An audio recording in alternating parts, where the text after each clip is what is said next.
Seventeen 三位主唱嘅高音 DK、盛歡同埋護士有咩唔同？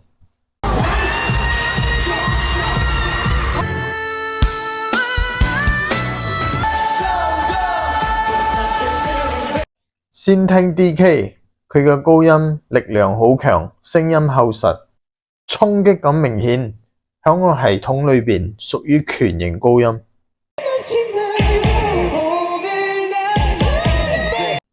再聽盛歡，佢嘅高音情感好濃，爆發力強，感染力好大，屬於刀型高音。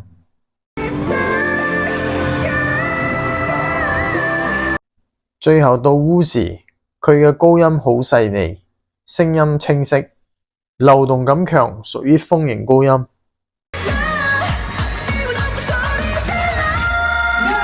DK 拳型力量炸，盛歡刀型情感感染力，烏時風型細膩流動，三種完全唔同嘅高音風格。